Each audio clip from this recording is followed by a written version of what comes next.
I'm going to change direction a little bit here and talk briefly about global warming, since you won't be hearing from my friend Al Gore later this afternoon.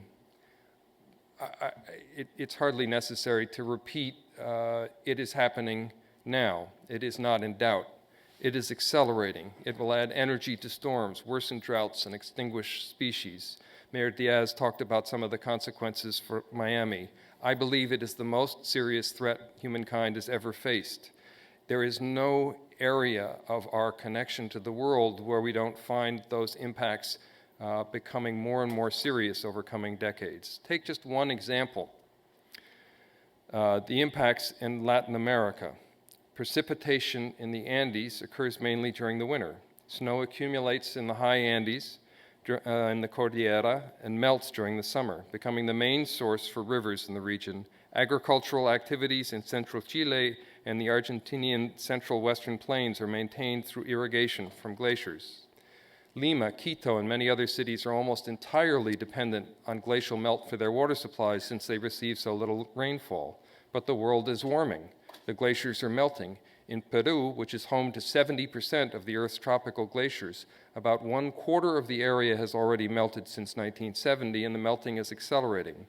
Water shortages stemming from the loss of glaciers and summer melt will affect energy production, agriculture, and domestic water supply in Argentina, Chile, Venezuela, Colombia, Ecuador, Peru, and Bolivia. The reason climate change is such a threat is that the changes we have already committed to and cannot avoid will occur in future decades. By the time they occur, we'll have committed to even greater changes. So this is a problem that outruns our often short vision. It's a problem for democracies which, since we elect our representatives for relatively short periods to keep them accountable, have difficulty dealing with this kind of long-term fundamental shift. But I think the Earth will deal with global warming in the coming years, and I think the United States will deal with it and put in place national mandatory legislation within 3 years. And that will change everything for business. In the next 3 years, if we adopt strong legislation to reduce greenhouse gas emissions, then all of the incentives, the political incentives, will shift for the United States in the world, and we will become an advocate, not an opponent, of global action. 10 Fortune 100 companies led by General Electric, Alcoa, Caterpillar, GE, Duke Energy, BP, companies that approached the Congress together with a set of environmentalists, said this problem is real, it is urgent, uncertainty is expensive and dangerous for us, and we ask that you put regulation in place. We ask that you, the Congress, put mandatory regulation in place to make reductions that would put the U.S. on a path to make 60 to 80% reductions in emissions by 2050. Not just a gesture, not a green fig leaf being waved politically, but a serious program of reductions. Why? Because it will happen. Because predictability is far better than uncertainty. Because they are making billion-dollar investments in capital equipment that will be around for 50 years and they need to know what the conditions will be. Because with a price for carbon, they foresee new products, new markets, and new services, and they want to be able to compete globally for that business. There is already enormous demands for these new technologies. The level of private investment in clean energy and low-carbon technology has doubled for each of the last 3 years and will probably triple this year. There are enormous flows of money going into this area. Investment banks now are advising their clients on which companies are in a position to profit from a carbon-constrained world.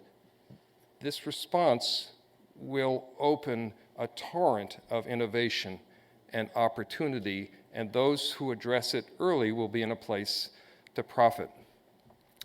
Most of what I've said today has been a bit of a dreary recital of discouraging trends. So let me tell you why I am optimistic. I was born in New York City just after World War II.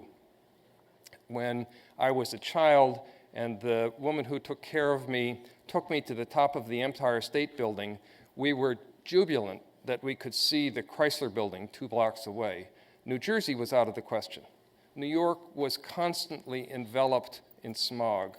It burnt its garbage, it burnt coal for electricity, its cars had no pollution controls. It was one of the dirty cities of the world. And of course, all of that has changed in the succeeding decades. In the time since then, the economy of the United States has grown tenfold. It's one of the great outpourings of wealth of all of history. That growth was driven by an explosion of technological innovation. During that same time, the United States has reduced the absolute levels of pollutants that we regulate 40 to 90%. So 1,000% economic growth and 40 to 90% reduction in pollutants. Anybody want to argue the case that we really shouldn't have controlled pollution? It was much nicer before. I doubt it. I've never had an audience respond with a yes. Anybody want to argue the case that it killed economic growth? Well, you can't. We've had 1,000% growth, and it didn't kill technological advance. In fact, the evidence is, in many cases, it drove technology. Once we decided to address the problem, our entrepreneurial system and innovation addressed it enormously effectively and led the world. One of the tragedies is that we've kept that system captive and prevented it from addressing the problem of climate change. It's time we started. Thank you very much.